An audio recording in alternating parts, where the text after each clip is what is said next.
Good afternoon, or possibly good morning or good evening, depending on where you are, and welcome to the first of our 3 online Reputation Symposium webinars.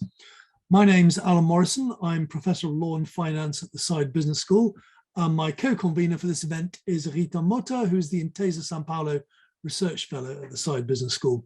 We're joined by 4 excellent speakers, but before I introduce them and we get to the meat of today's discussion, I'm going to kick off the event by briefly introducing the Centre for Corporate Reputation and also the symposium. So the Centre for Corporate Reputation is an interdisciplinary research centre of the University of Oxford. It's directed by Rupert Younger and it's located at the Saïd Business School. The centre studies the ways that organisations form, sustain and lose their reputations. And it was founded in 2008, since when it has grown very rapidly. Until today, the centre funds 7 full-time researchers and is currently actively recruiting 2 more. It has 42 international research fellows located at universities all over the world, as well as 64 visiting fellows from industry, politics, government and civil society organisations. The highlight of the centre's year is its annual symposium, which brings together scholars and practitioners from around the world to Oxford for 3 days of seminars, as well as dinners and social events and informal conversations. Sadly, it's proved impossible to run this event in the last 2 years since the COVID pandemic started. And instead, we're bringing our communities together this year for the 3 webinars of this week, each of which focuses on one of the topics of interest to our community. Today's seminar addresses questions similar to the ones that motivate the bi-weekly online seminar series that Rita and I convene on reputation, ethics, trust, and relationships at Oxford, or as some of you may know it, Retro. You can find details of Retro on the Centre's web pages, and you're obviously welcome to attend. It's generated some fascinating discussions around normative questions relating to reputations and social evaluations, and 3 of today's panelists have spoken at it. So in line with our subject matter, our panel today is entitled Morality, Human Rights and Reputation.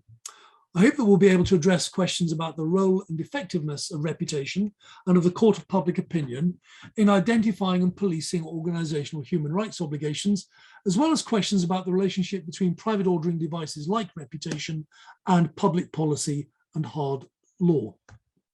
I suspect there's a chance that we'll also wind up talking a bit about precisely what it means for an organisation to bear human rights responsibilities and whether actually that is even possible. So to help us think about these questions, which are difficult and interesting, we have 4 outstanding speakers whom I will briefly introduce. So first of all, Mike Posner is the Jerome Kohlberg Professor of Ethics and Finance at NYU's Stern School of Business. He's the director of the Center for Business and Human Rights at the school, which was the first human rights center ever to be created at a business school. Prior to joining NYU Stern, Mike served in the Obama administration from 2009 to 2013 as Assistant Secretary of State for the Bureau of Democracy, Human Rights and Labor. In 2010, Mike chaired the Voluntary Principles on Security and Human Rights, and from 1978 to 2009, he led Human Rights First, which is a New York-based human rights advocacy organization. Grant Rozeboom is Assistant Professor of Business Ethics and Social Responsibility at St. Mary's College, California, and previously was Assistant Professor of Business Ethics and Philosophy at St. Norbert College. He's a former Retro speaker, and his research is concerned with business ethics, moral and political philosophy, moral psychology, and the philosophy of action. Judith Schrempf-Stirling is Professor of Responsible Management at Geneva School of Economics and Management. Prior to joining the Geneva School, Judith worked at the University of Richmond in the USA, and prior to academia, she worked in the Global Citizenship Department at Hewlett-Packard for over 5 years. Her research is concerned with the ways in which corporate responsibilities for supply chains have evolved over the last 50 years. And obviously there are quite deep human rights questions associated with those problems. And our last speaker is Kendy Hess, who is the Brake Smith Associate Professor in Social Philosophy and Ethics at the College of the Holy Cross.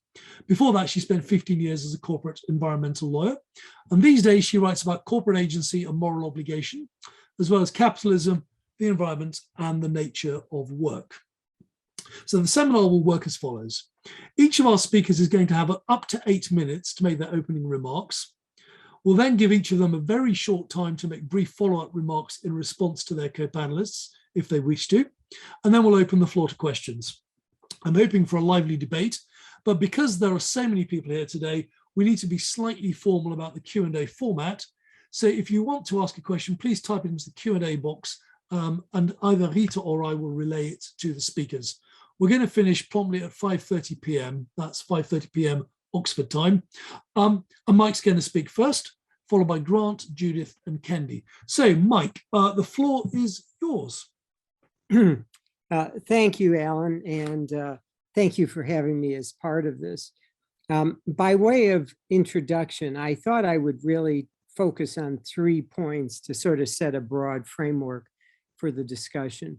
The first point, which to me is a very encouraging point, is that issues of human rights and the relation of business to human rights have become increasingly important.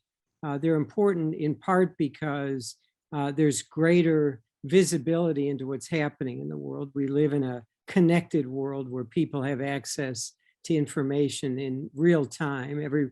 More and more people have cell phones, they have access to the internet. But it's also true that as our economy shifts, those that are going to be driving the economy, millennials and younger, and women, are twice as likely to care about these issues as old white guys like me. And studies show that over and over again. Millennials are going to control $68 trillion by 2030. Women now have about a third of household assets in the US, about 10 trillion. It's also going to increase to about 30 trillion by 2030. And so what you see is increasingly the investment community is raising these issues, often through what are called environmental, social, and governance measures. And that too, we've seen incredible growth. About $37 trillion of funds are now run through these ESG filters. And Bloomberg estimates that by 2025, a third of all global assets will be evaluated on environmental, social, and governance factors. Now, a lot of that is driven by environmental concerns, climate change, but there's just no doubt that whether we're talking about labor abuses in global supply chains, whether we're talking about disruption to communities in the mining and the extractive industries, or that we're talking about privacy concerns or disinformation on social media, these are issues that are now front and center. And there's companies that don't pay attention to them, I would say, do it at their own risk. Second broad point I want to make is that governments are failing to protect people in the way that they ought to do. I think we would all assume that what you want is a world in which 193 governments are protecting their own people. We don't happen to live in that world. And we see that many host countries where violations are occurring in extreme, are either unwilling or unable to protect their own people. And the home countries, the industrial North, UK, US, Europe, Australia, where governments ought to be, I think, paying more of attention to their home industries as they go abroad, they tend not to do so. They tend to be more protective of their home companies, basically adding to balance of payments and balance of trade. And so we have what I would call a governance gap. Lots of places in the world, when Walmart goes to Bangladesh, when Shell Oil goes to Nigeria, when Facebook goes to Burma, Myanmar, there's a gap in protection. And the question then becomes, if governments aren't going to do this, the issues are real, what's the role of companies? And that's really, I think, our focus today. And I just want to say a few words about that. What we've seen so far, and we are here with the Center for Corporate Reputation, companies pay a lot of attention to their reputation, but often that is not coincident with trying to change the way they do business. And so we've seen an explosion in the growth of what's called corporate social responsibility. We teach that at NYU, but it's largely in the marketing department. We wind up looking, CSR winds up looking at how you protect a brand's reputation or how you do charity. This should not be about how you give money away as a company, but how you make money. And so I think part of what we're here to discuss today is how we move beyond CSR and philanthropy, how we move beyond the global compact, the UN guiding principles, the SDGs, the Sustainable Development Goals, all of which are quite mushy in terms of what companies are actually obligated to do, and how we move to a place where in each industry there are standards, there are metrics of performance, and there's a way to evaluate compliance with the notion that there needs to be accountability. That to me is where we need to be heading. We need the S in ESG to become real, and we need companies to be both agreeing to, being part of a discussion about what those standards should be, those human rights standards in their own industry, relating to, again, how they make money, their core business. And then we need some means of gathering the data and evaluating their compliance with those standards. There's something called Pearson's Law, which says that when performance is measured, it improves. And when it's transparent, it improves exponentially. What we have today is too few companies gathering data on their core human rights obligations globally, and too little attention to how to hold them accountable. So as we go forward in this session, I think the key will be to try to evaluate what's an appropriate role for companies individually and collectively in each industry, and how do we move from promises to better performance. Thank you. Thank you very much, Mike. That was extremely clear and very succinct. So a fantastic start. So our next speaker is Grant. Grant, the floor is yours. Thank you. Thanks to Alan and Rita for organizing this session, and to the Center for Corporate Reputation for hosting it. What I want to share overlaps with some of what was coming up in Michael's presentation. I want to diagnose a problem with how companies might approach action towards human rights that we can call blue washing. And after diagnosing this problem, I want to give us a framework for thinking about how we can solve it.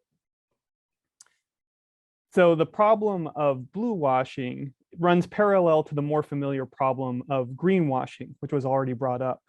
So greenwashing is doing something visible or to signal a commitment on behalf of a company for the environment, but it seems to mask kind of a broader lack of concern or inaction. Blue washing is very similar, except it's focused on human rights. And the color blue, of course, comes from the color of the UN and various human rights symbols. So how I understand the problem of blue washing is that a company is doing something to promote or uphold or signal a concern about human rights.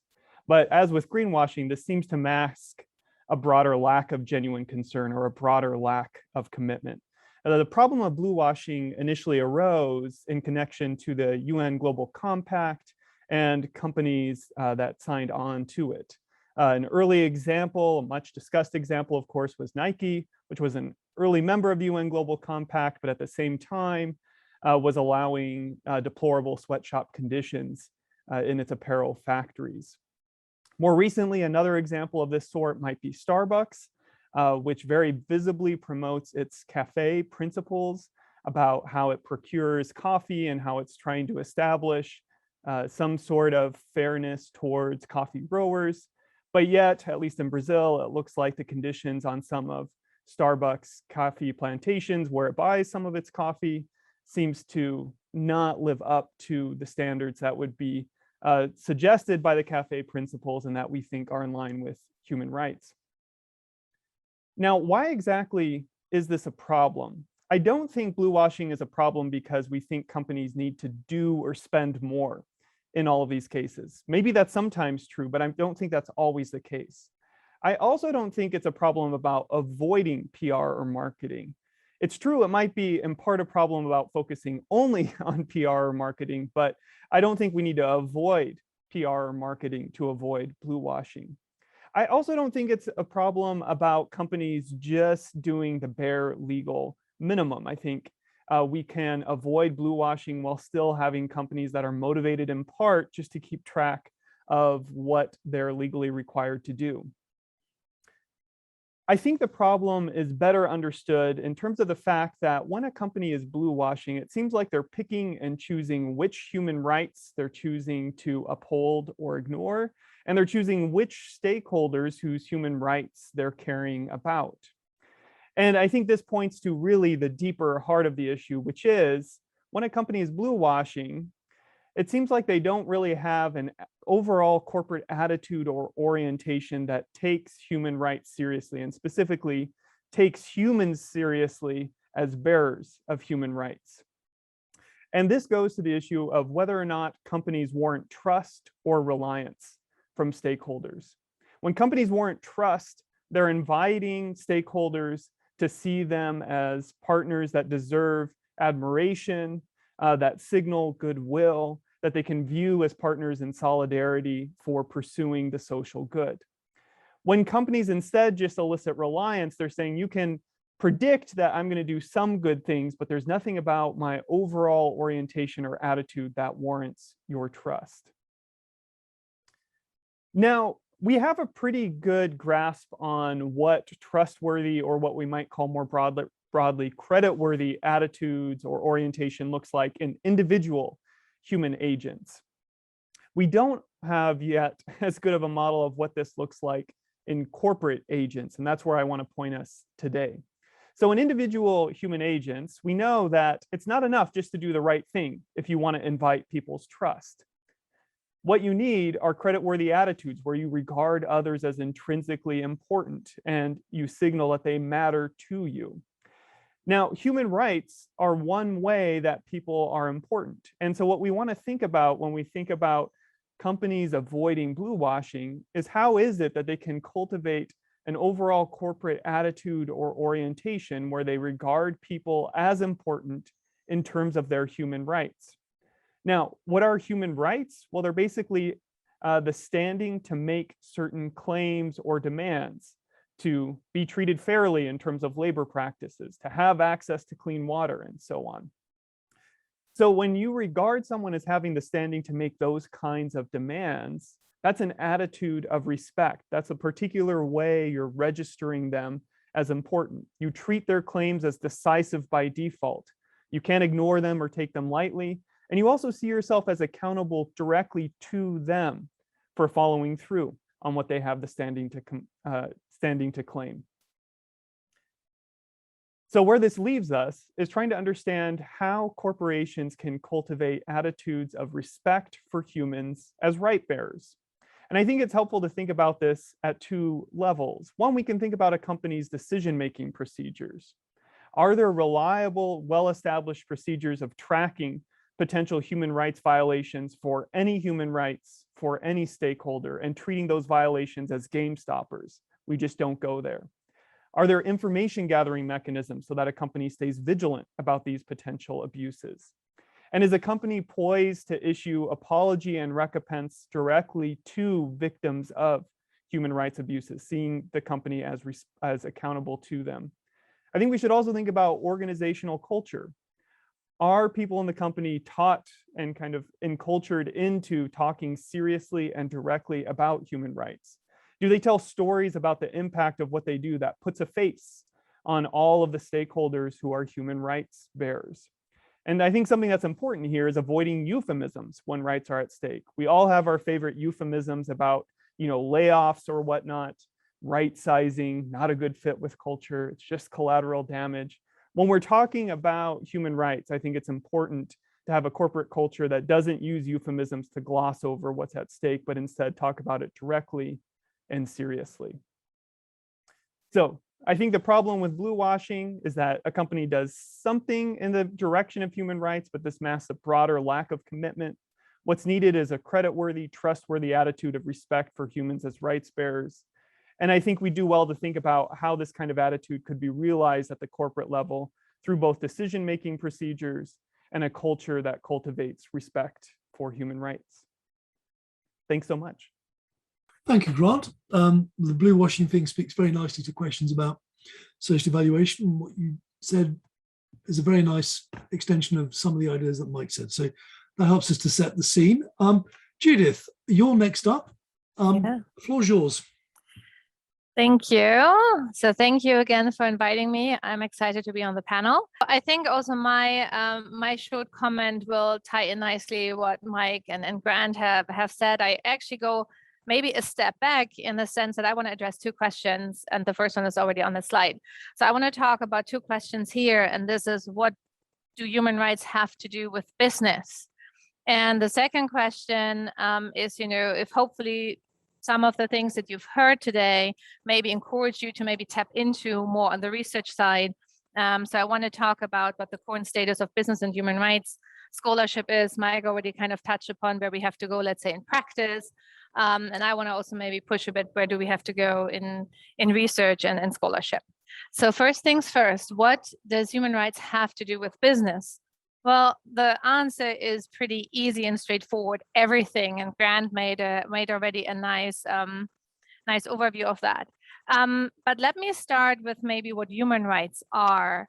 When you hear the term human rights, you probably think of the UN Declaration of Human Rights. You have maybe a list of certain rights in mind, like the right, to life, the right to education, to health, to work, to food.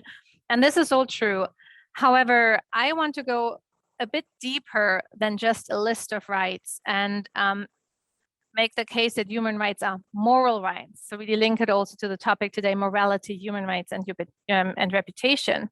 As such, human rights are pre-positive and they are pre-political rights. So Joel Feinberg, for example, puts it nicely when he says that human rights are held to exist prior to or independently of any legal or institutional rules. So human rights are really the foundation. They're here before any legal or any other type of rights. So they're very fundamental. So when I talk about human rights, I actually really refer to a much broader moral foundation or ethical justification, so to say. Martha Nussbaum puts this also nicely when she defines human rights as especially urgent and morally justified claims that a person has simply in virtue of being human and independently of belonging to any specific nation, group, class, religion. So linking it to Grant, when companies pick and choose a bit their stakeholders, that's not what human rights is. It's not about picking and choosing. So at their core, human rights refer to the freedom and autonomy of human beings. So human rights, and therefore human rights, need to be protected and respected, because any type of human rights violation is a form of humiliation, a form of disregard of the human being's human quality and dignity. So how does business relate to human rights? So now that gave you my take on what human rights are, how does it? Well, businesses, as we know, consist of humans. We have managers, employees, and their employees, and so forth. Human rights are frequently violated in the course of business operations, and the cases that I focus on in my research are human rights violations in corporate supply chains.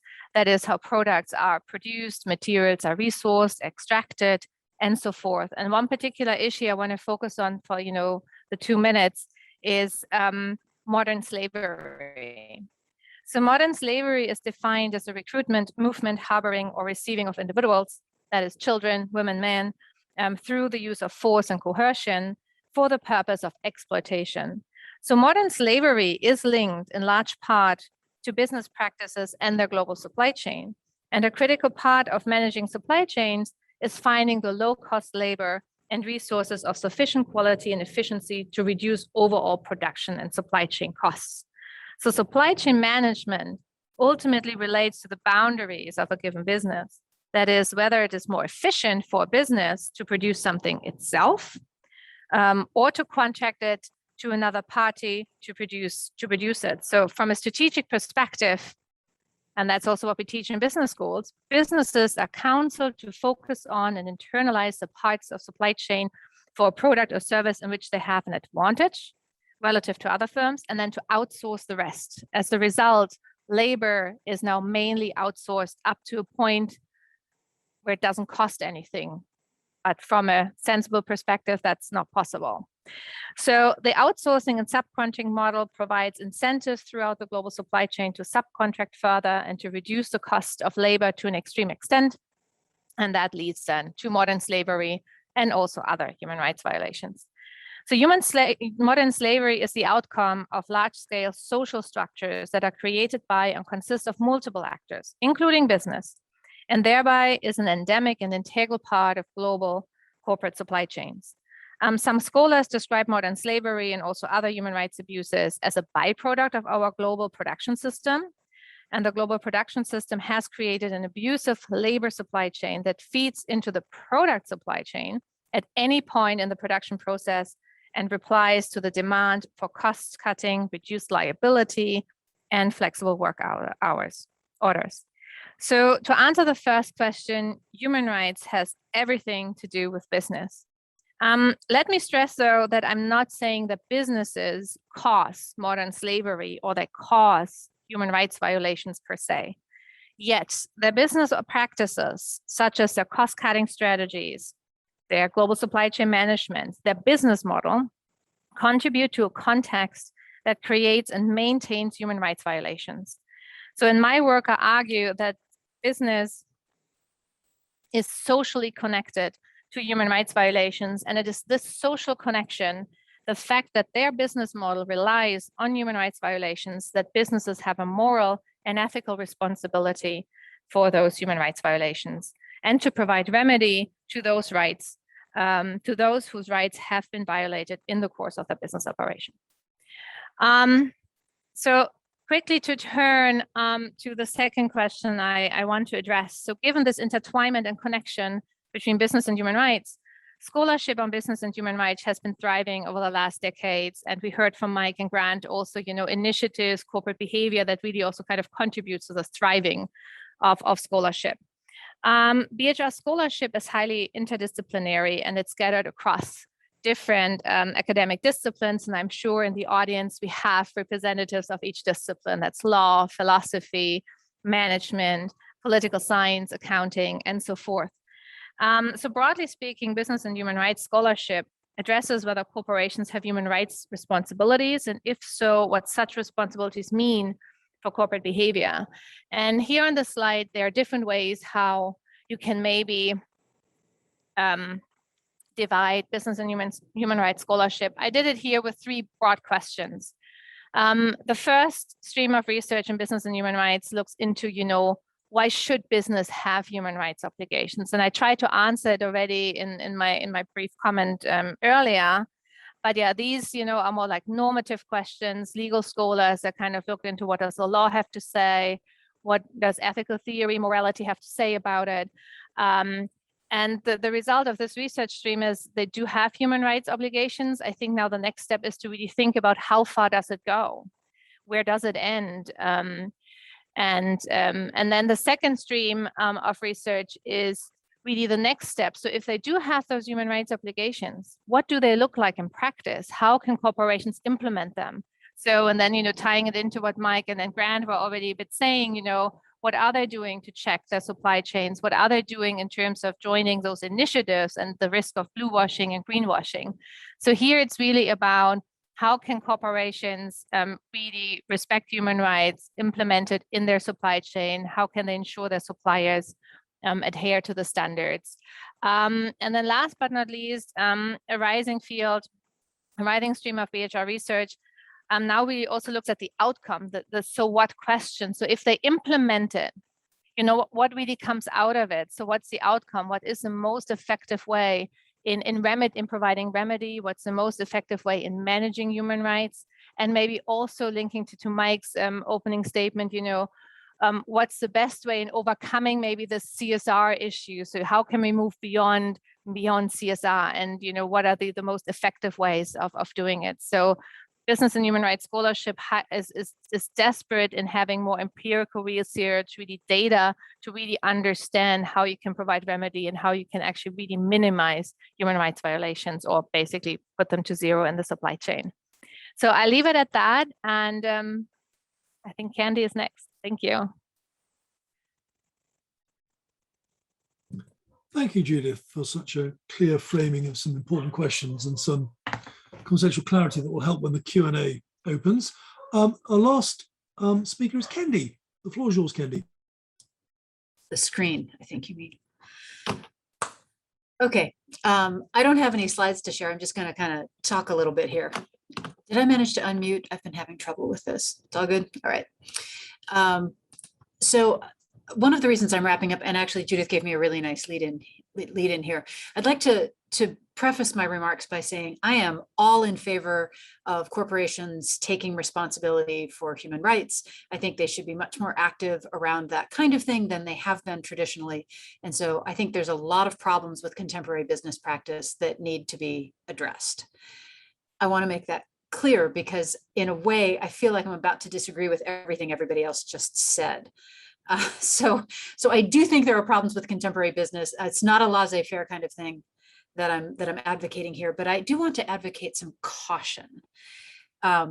When we've discussed business and human rights and really any kind of moral business behavior over the last 60, well, God, at this point, 80 years, we've almost always done it under the paradigm or the phrase of corporate social responsibility, which has come up a couple of times here, CSR.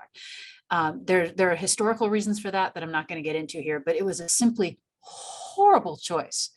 Terrible, terrible phrase. The phrase CSR, corporate social responsibility, kind of got off the ground back in the 1940s and has carried on ever since. It has gone through 4 separate generations, distinct generations of meaning, and has meant actually conflicting things at different times over the last 80 years. The difficulty is that none of those interpretations have really gone away. And so all of these conflicting definitions of corporate social responsibility are bound up in the contemporary discourse, contemporary usage, and contemporary implementation. And so while we're arguing about what CSR requires, we haven't even really gotten clear on what CSR is.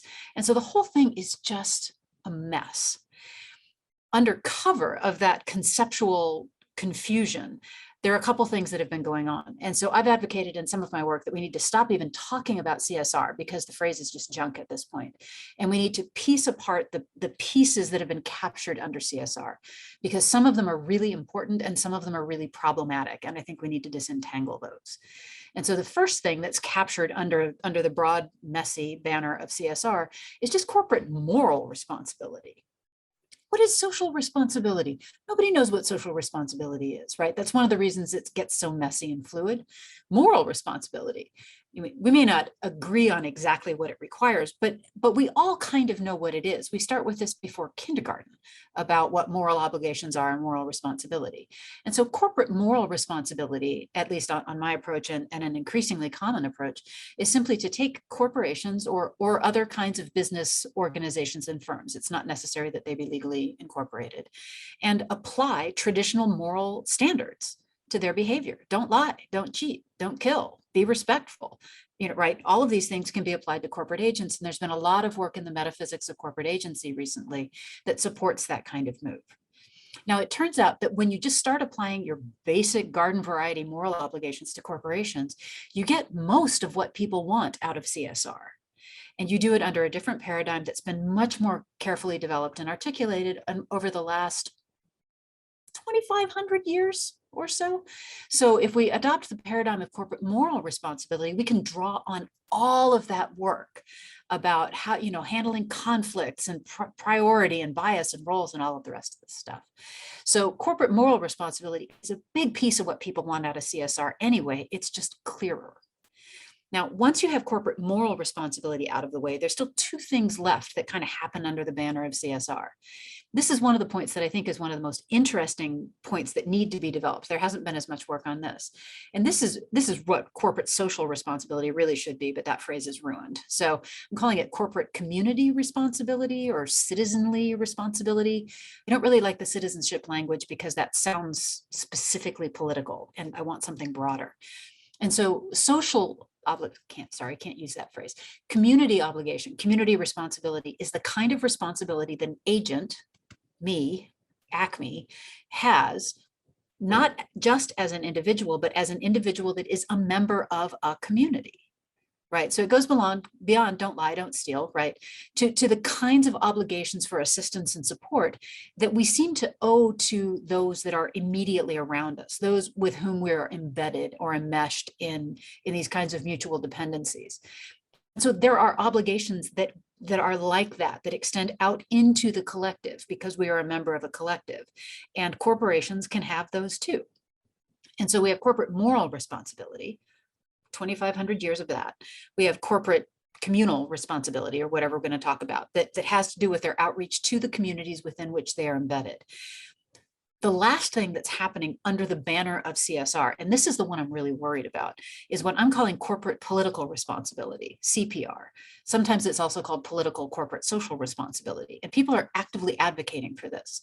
And so once you remove corporate moral responsibility and those social obligations that I talked about, the communal obligations, what you have left for corporate political responsibility is specifically political, is the exercise of specifically political power.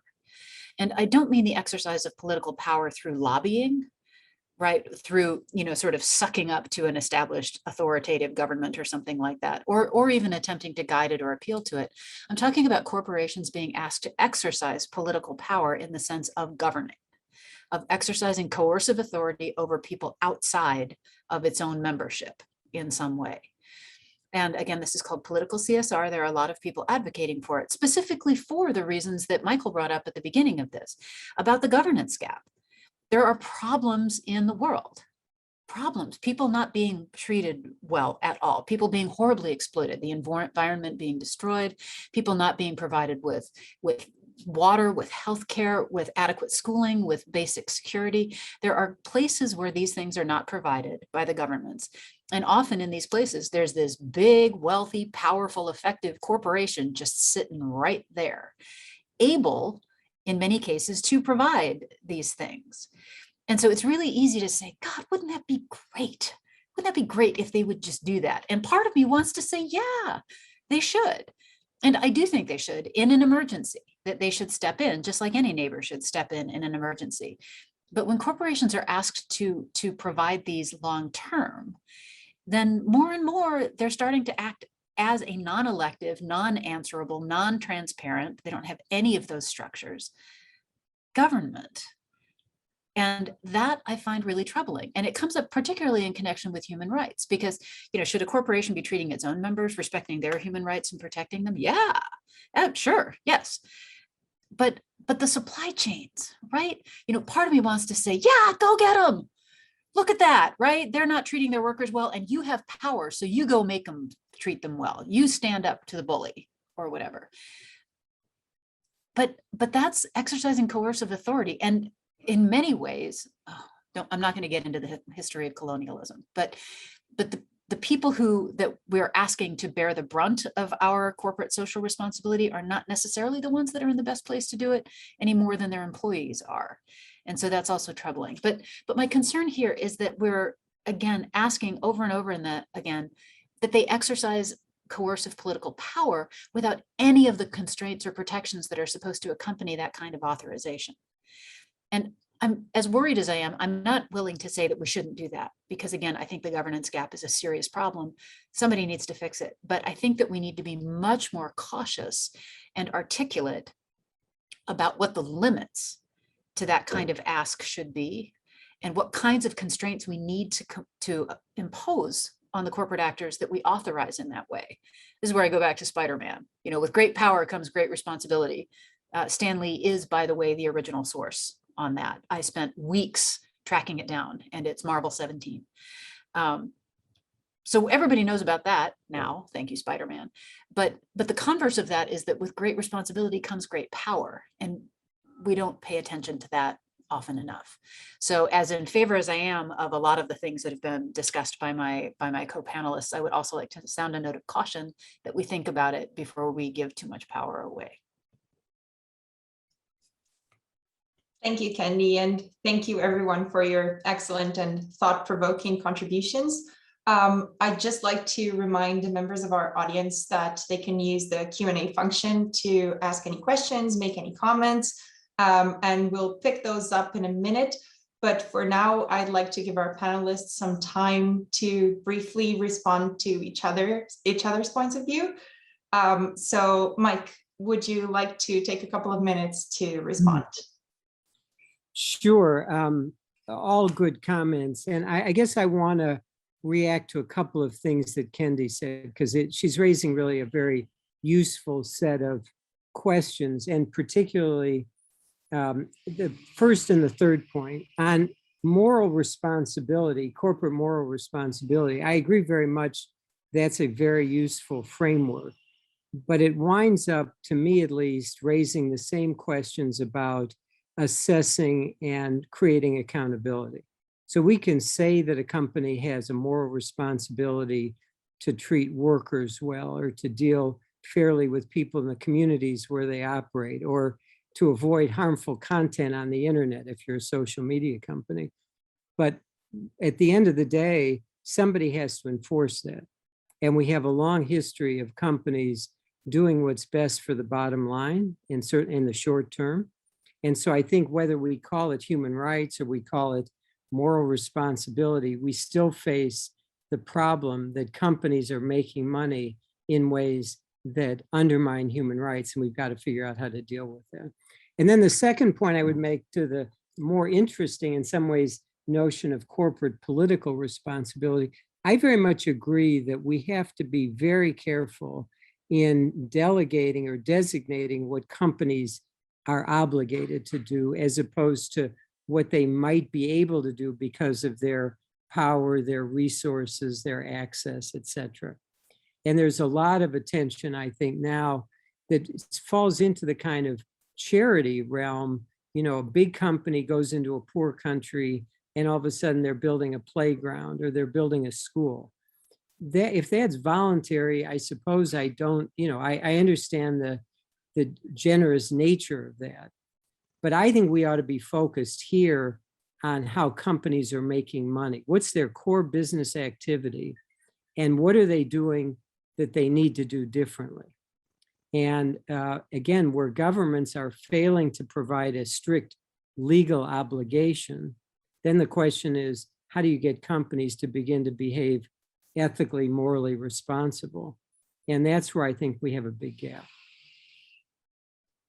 Thanks, Mike. Grant, would you like to comment on the other panelists' contributions? Sure. And thanks to my fellow panelists for these challenging and really helpful remarks. I just want to pick up the thread about accountability that's now come up with Kendy and Mike. I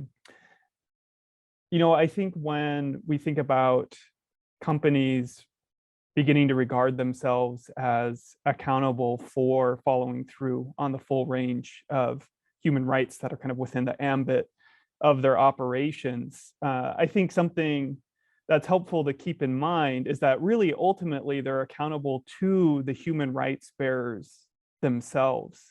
I think sometimes we're kind of misled into thinking that because powerful entities like states themselves are the ones that can really lay down the hammer, that companies are ultimately responsible only to states or political actors of some sort.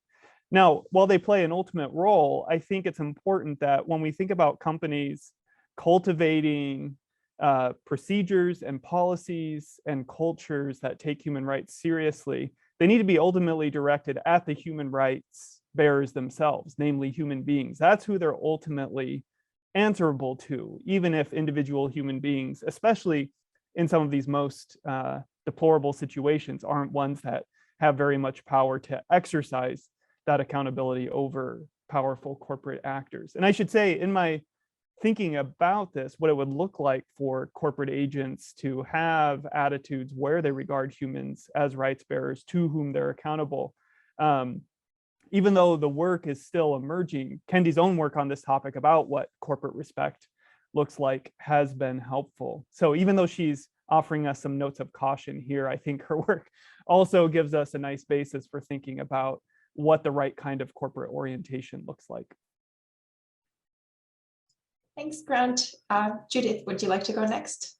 Sure. I'm still digesting. I don't even know where to start or what to say. It's just so much I want to do. And there's just, yeah. I think what I see is that we actually all agree of the importance of human rights. So I think we all agree there's a problem. We all agree there are human rights. And we all agree that the business has to play a role with it, right? So it's now really this classic question, how far does it really go? And we all agree, I think, at least I know Kendy and I agree that corporations are moral agents. So they do have those moral responsibilities. And I think where we also all agree is that maybe we should just, well, I don't know who's now in the audience. The audience might not agree. We should get rid of CSR. And yeah, it's just, I think CSR is such an umbrella term. It now starts meaning so many things that it basically doesn't mean anything anymore. And, the history where it comes from, it's just really about this, and that's, I think, what was a thread in all of our talks, comments. It's, it's greenwashing, it's marketing, it's, and then blue washing. It's just everything falls under CSR.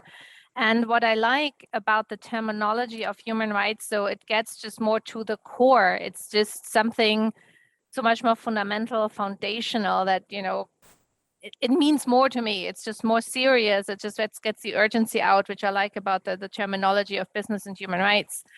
And to close, maybe to connect also Kendy's points with what Mike was saying, and also my own research. I'm sure Grant has also maybe done something in this direction. Is we are not saying that business has to do everything, right? As I said, it's not business. Business is not causing human rights violations, but they are connected. But so are, of course, governments. And I think what makes the human rights discussion so much more interesting and challenging is that traditionally it was the state. Traditionally, this is a state responsibility.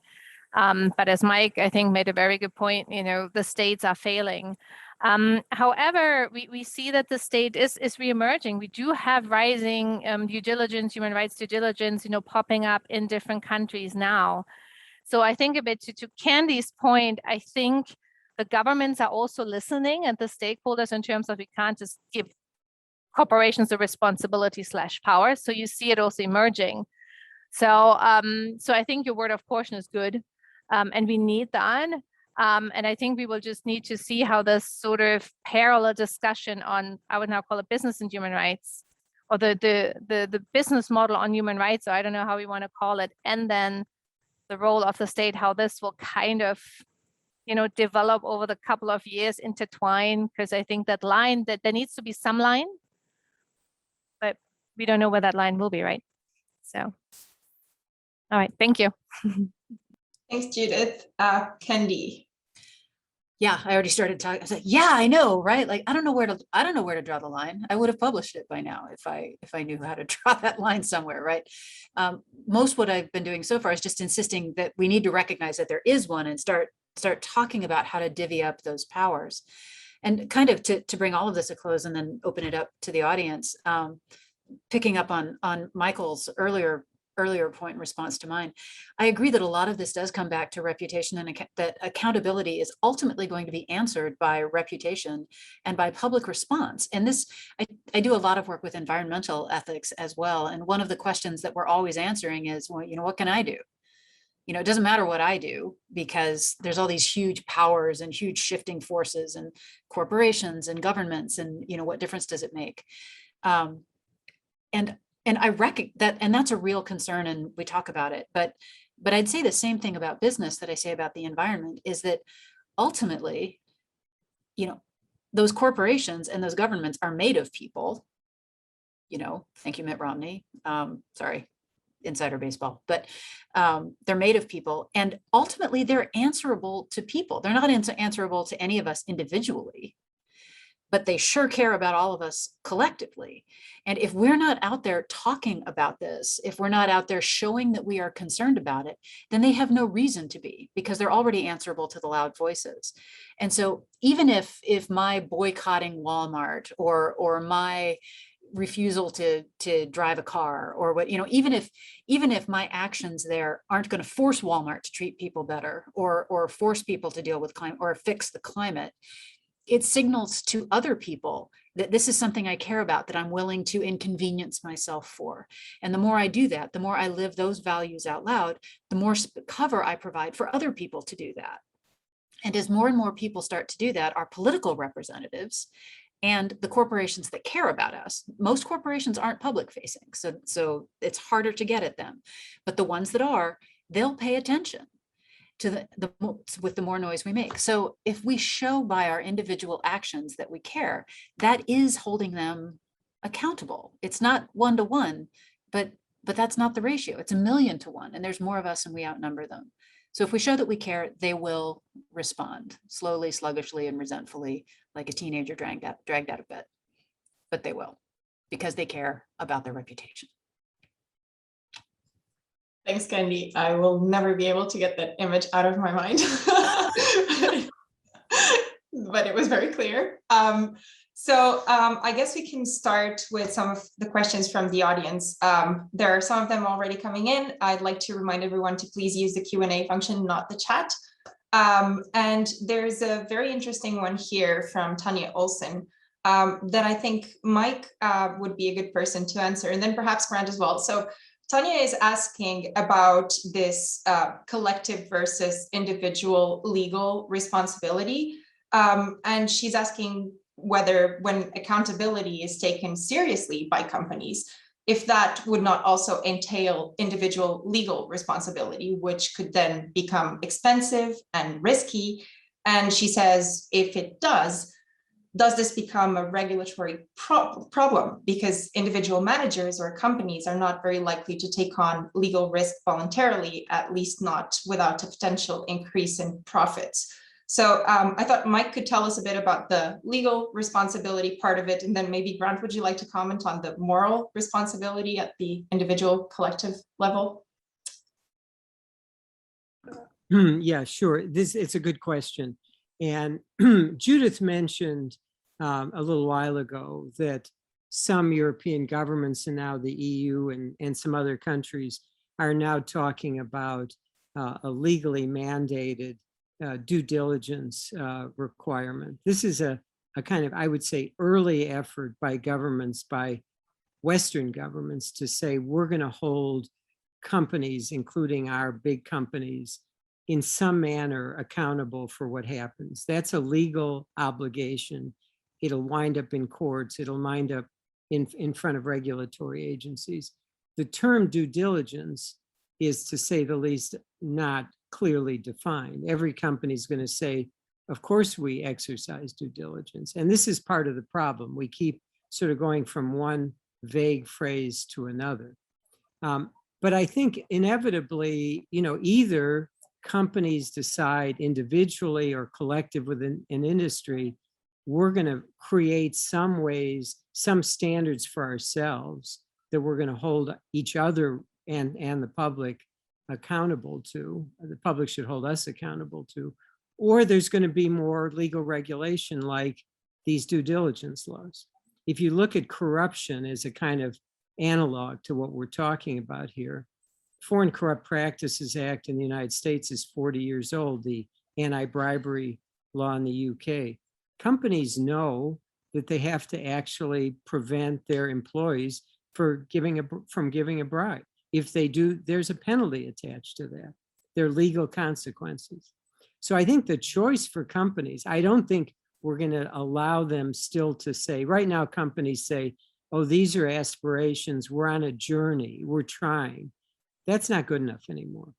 And so either companies are going to say, we're willing collectively to come up with industry standards and metrics and a way of assessing it before it gets to be a binding legal obligation, or there's going to be laws passed by governments demanded by the consumers that Kendy's talking about. So I think the free ride for a company going abroad and saying we're going to export our manufacturing, we're going to outsource responsibility to somebody in a faraway place, I think that's what we need to end. And I think we're going to see that increasingly people are going to be impatient. Is it going to cost more to do these things? Absolutely. And so whether or not the companies take it on themselves or they're obligated to do it by government regulation, you can't deal with a lot of these issues without making an investment.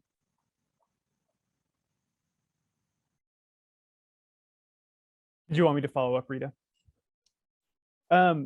So on the moral side, I think we can say something somewhat parallel. I mean, I think sometimes it's easy to focus on these issues as they arise in very discrete examples.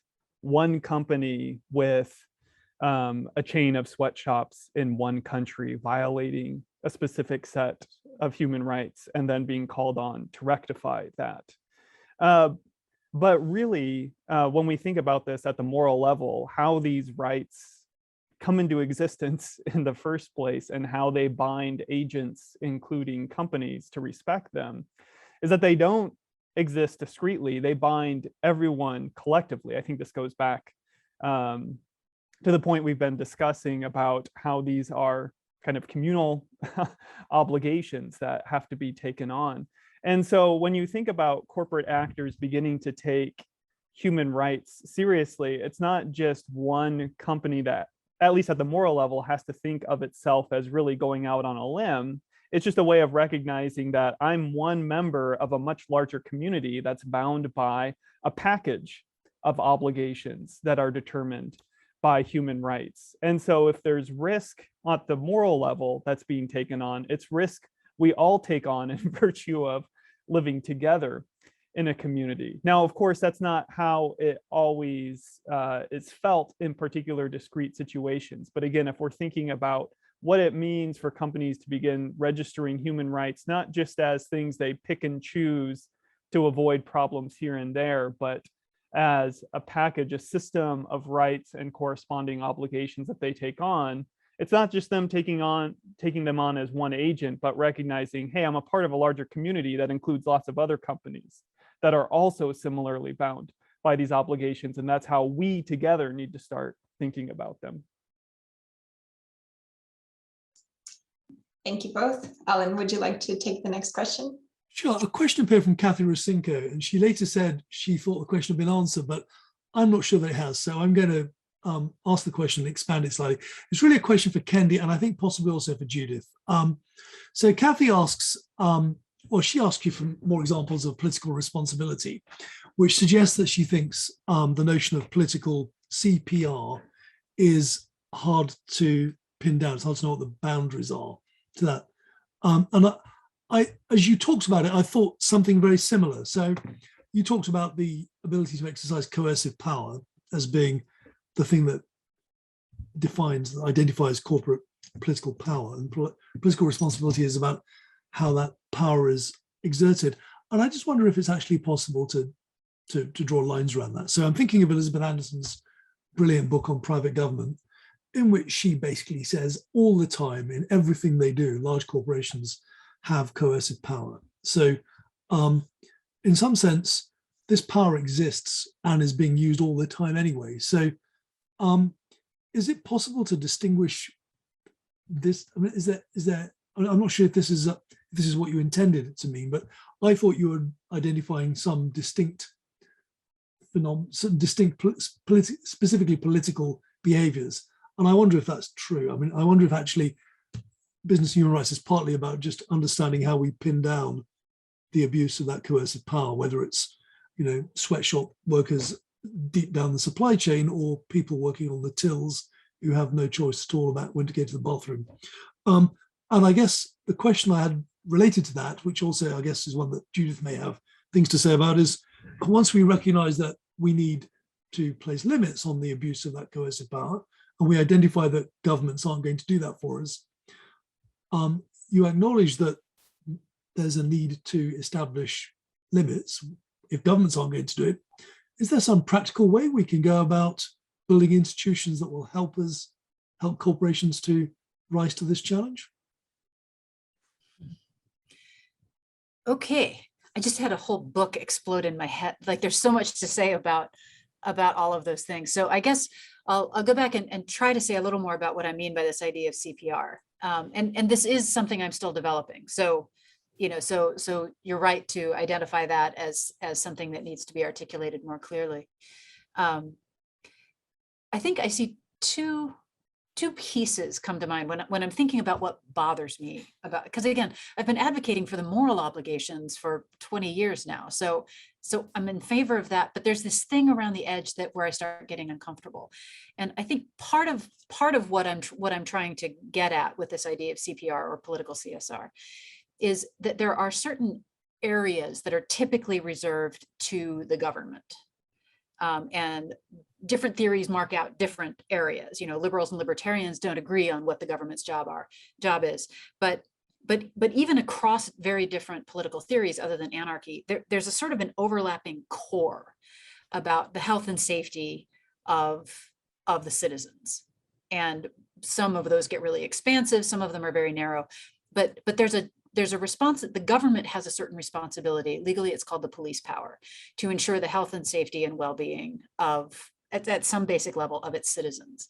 And part of what bothers me about CPR is the sense that there's a handoff, that something that should have been the job of the government is getting handed over to the corporate sector. Not delegated, right? Where the government is still running it, but they're hiring the private sector or guiding the private sector. So government is setting the policies and the standards and then co-opting in various ways corporate structures in order to make it happen. That's its own problem. But a place where they're actually handing over basically policy-making authority to make decisions about the health and safety of the citizens and what they're entitled to and what they're not entitled to. So part of what's going on in this CPR is what strikes me as an abdication of authority and power over a domain that has been reserved to the government for a reason. And that's part of what I see going on here. Now, if the government's not doing it, then that's certainly a problem. But I'm wary of the idea that the solution is to get the corporate sector to do it. Because once they're responsible for this, then they are setting policy. And so, for example, you know, I've got security guards all over my multi-nat compound. The police force outside my gates isn't taking care of people. So I should extend my security protection that's restricted behind my walls. I should extend that security protection out to the surrounding communities. I mean, great, but what standards are they going to be enforcing once they're outside my gates? The local laws probably aren't going to be the one, right? And so you see this kind of a spillover. A similar thing can happen if, you know, I'm providing educational opportunities for my employees' children and the local schools are terrible. So, you know, why don't I just like open that up? And then I'm setting the curriculum. I'm deciding what kinds of material and skills the surrounding communities should be acquiring. I wonder which ones, you know, should I give them a liberal arts education and teach them to question and challenge, or should I raise them to be good little employees?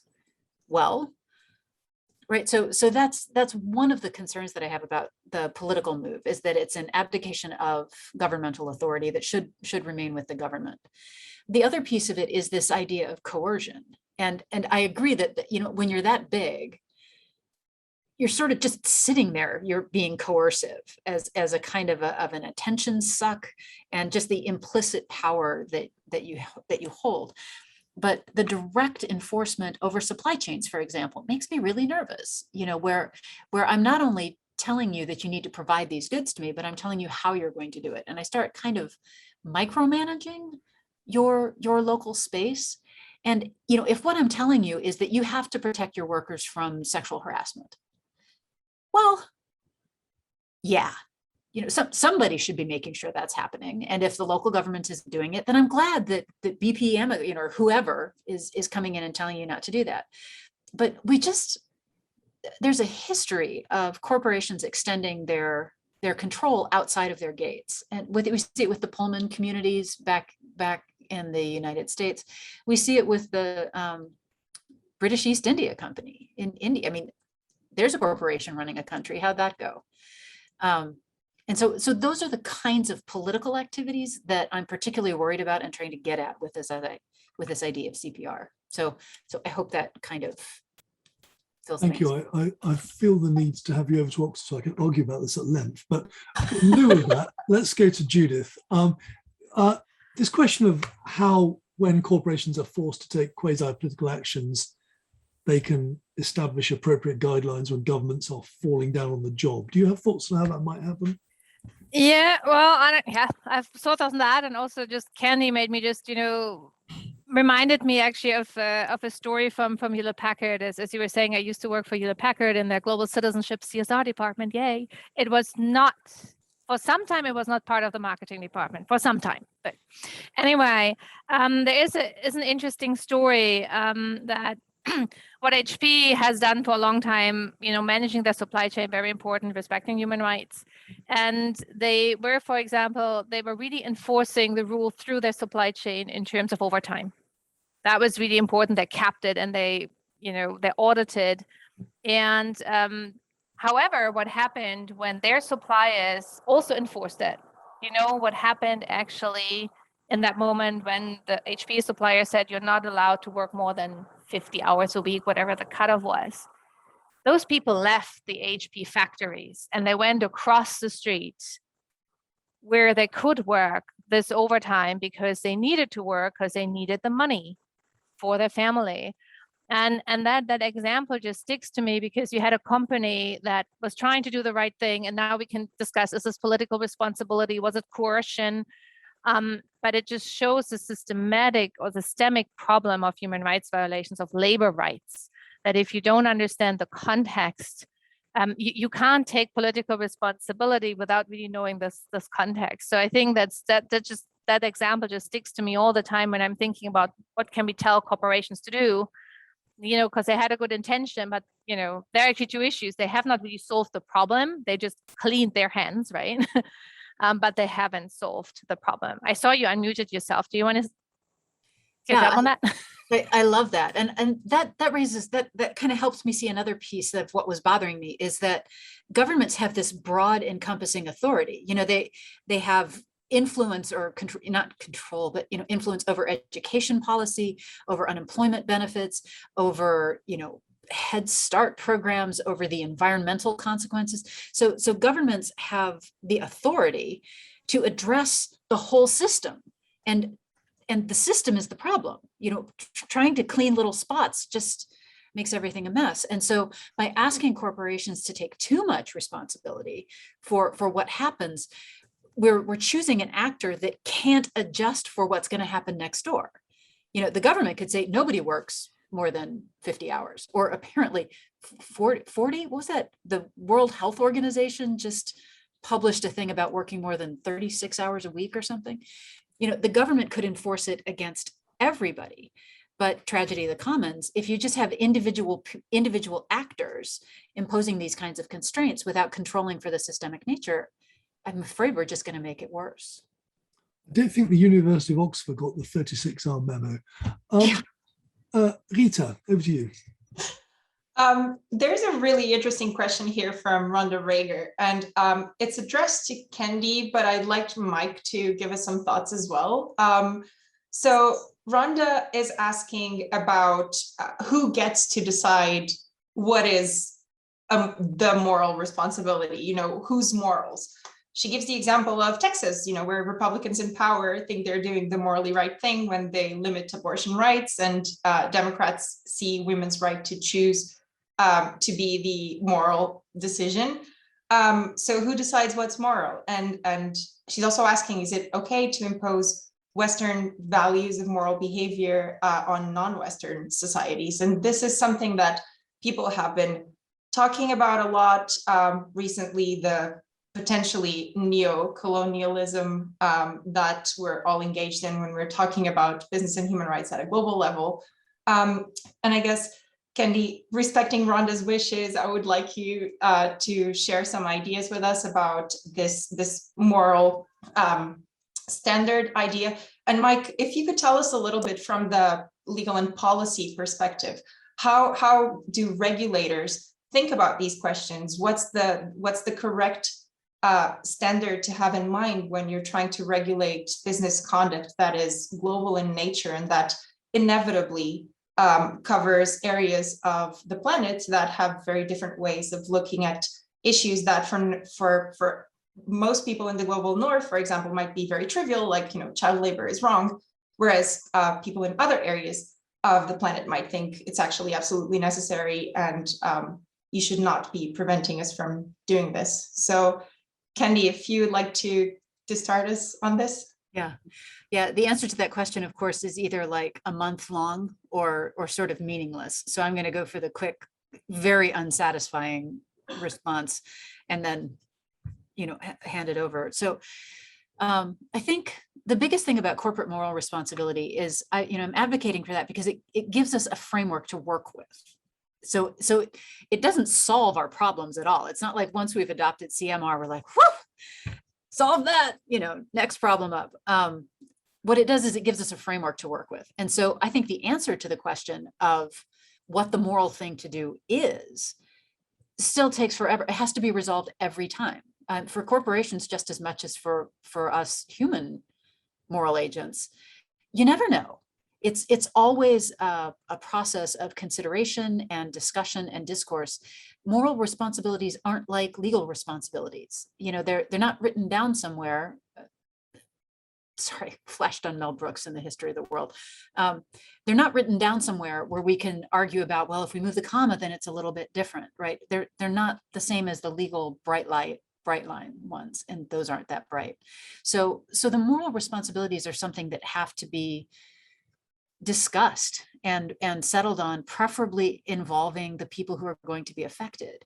And so if, going to Grant's work, if what we do is we have corporations recognize that they're moral agents, then part of what that does is it means that they have to establish structures, internal structures for addressing and processing these things. You could set up the same internal structure in two different corporations and get completely different answers because you have different members feeding in different kinds of concerns. And so that would be a way to recognize some of the cultural variation around the globe while still working with moral structures. And it's also a way for different corporations to come up with different answers. That's not wrong. There isn't only one moral answer to anything. That doesn't mean there aren't any wrong answers, but there isn't only one right answer. And we should have the kind of flexibility that allows different corporations, just like different people, to reach different conclusions within some established boundaries. Human sacrifice is just right out. I don't care which theory you're using, right? But staying in from that, it should be flexible enough. And so most of what I'm advocating for, I think, is an adoption of the paradigm and the establishment of some of what Grant's been talking about structures and culture that makes this part of how we function here. And if we do that well, I think that will address some of the concerns about variability and flexibility that you're raising. Thanks, Kendy. Mike. Yeah, thanks, Rita. Maybe my answer is a reflection of having spent a lot of years in the human rights world, which is dominated by lawyers and by people in governments trying to figure out what are government obligations. But I come at this by saying, it was 70 some years ago, the United Nations passed something called the Universal Declaration of Human Rights. It sets it's a set of broad aspirational principles, and there have now been a dozen or so treaties that add to that. It says to governments, these are the things you have to do. You can't torture somebody. You have to have a free, allow freedom of expression, free press, etc. You have to have due process of law. And those things have been articulated over many, many years also in domestic systems. So now the question is, what does that mean for companies? It seems to me, and my own experience, I worked with something called the Fair Labor Association 20 years ago, which was for the apparel industry primarily. And we brought together a bunch of companies, some NGOs, and we started with this human rights law through the International Labor Organization. There are standards on hours of work, discrimination, harassment, child labor, forced labor, and the like. But companies were at the table, and companies would say, we didn't have a role in the Universal Declaration and all these laws, fair point, but have them come in, I would say industry by industry, and that's what we did with the FLA, and we debated out and came up with 9 standards, and we've now spent 20 years, I'm still very involved with the organization, coming up with probably 100 metrics. So when you say non-discrimination, that means you can't give a young woman a pregnancy test or demand that she not get pregnant on the job. It took us a few years to get to that point. And there are different values and different cultural, prerequisites. But I think at the end of the day, a lot of the things we're talking about, people on the receiving end of human rights violations tend to be very rights oriented. And the people who say that there are culture, I've never met a torture victim who said, oh, in my society, it's okay to be tortured. Governments say that, and government, apologists. So I think we have to start with something very concrete here and say, yes, there's going to be differences. Child labor, you mentioned, Rita, that's a complicated issue if you're a farming family in West Africa. So we have to deal with complexity.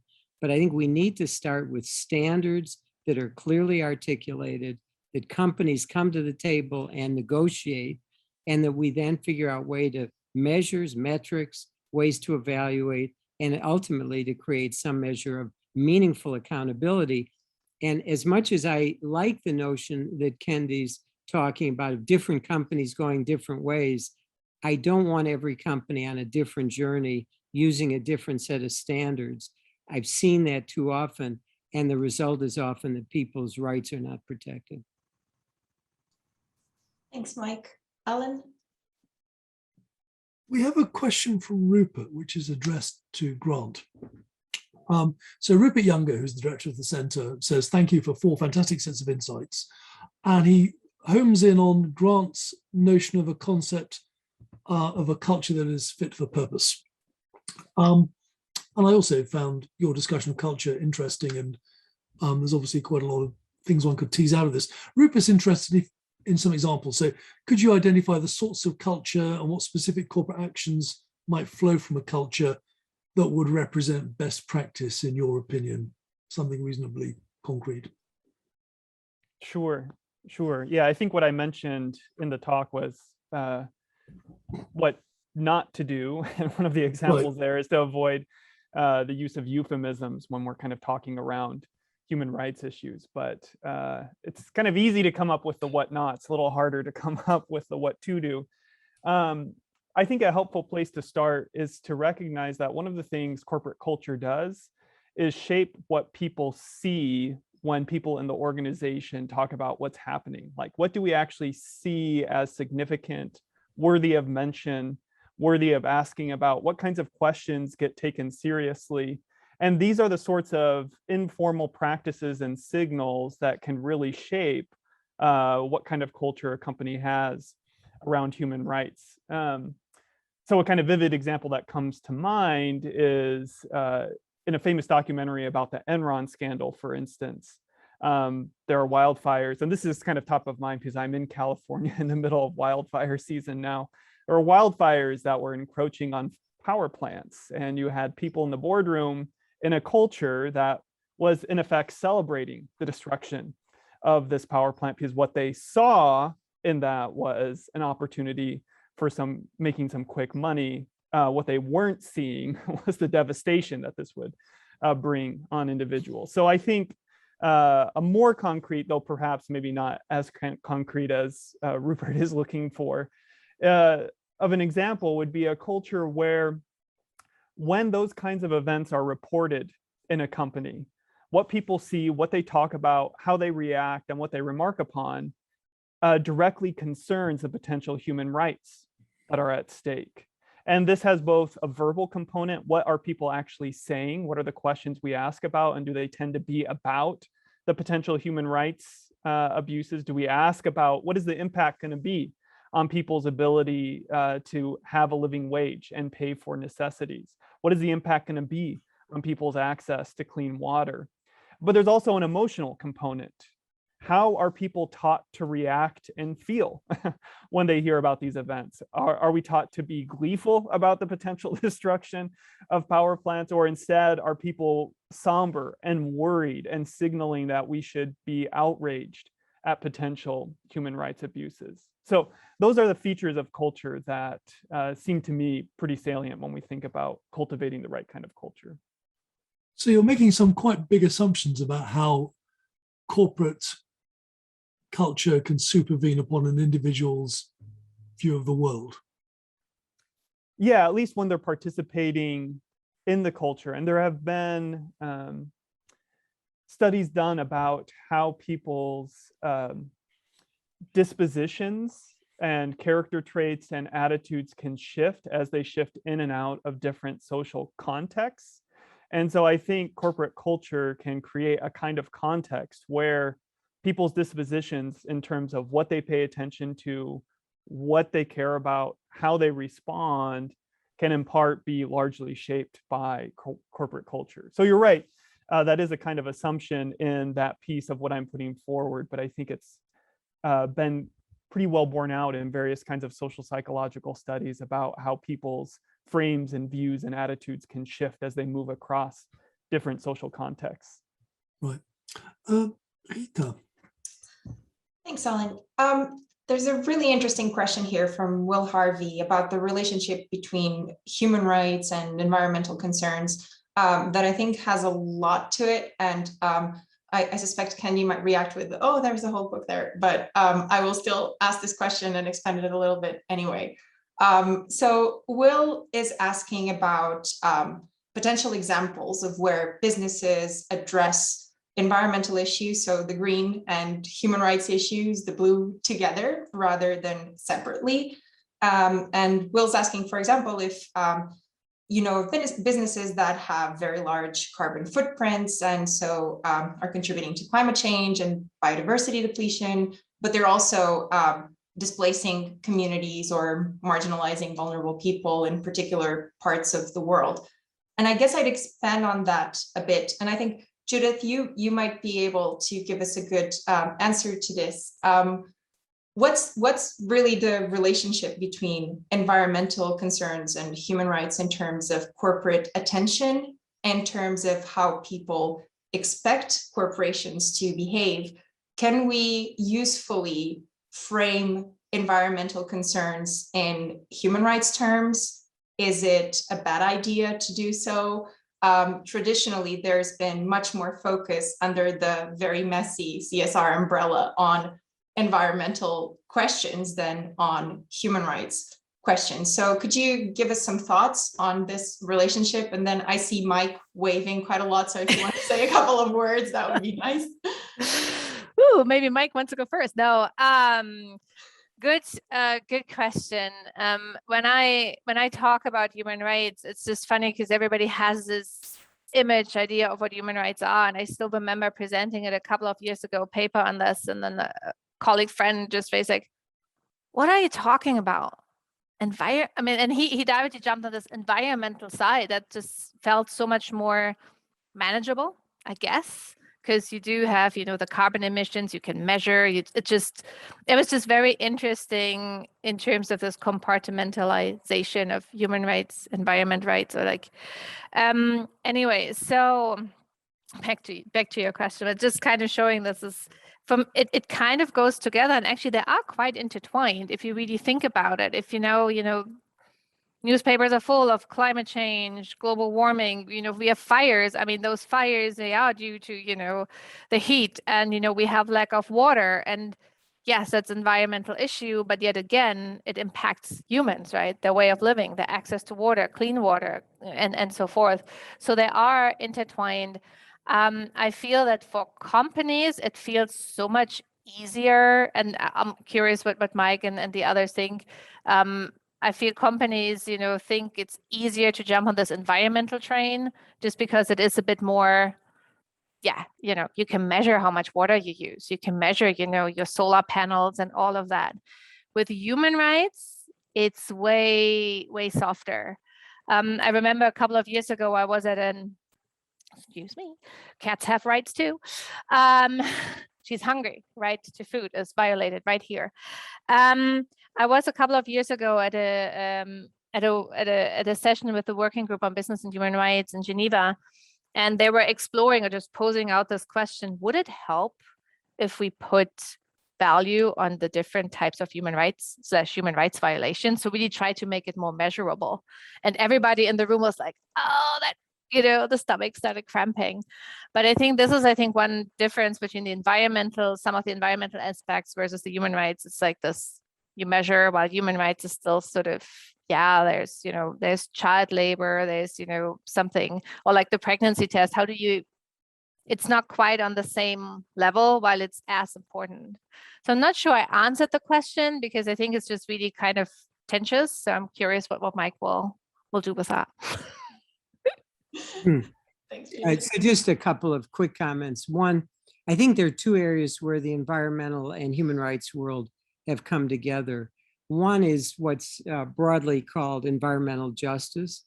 There's lots of examples where, let's say, in a very poor neighborhood, they'll be dumping toxic chemicals. So you see a disproportionate environmental footprint or consequence in neighborhoods, in areas, in places where people are most vulnerable.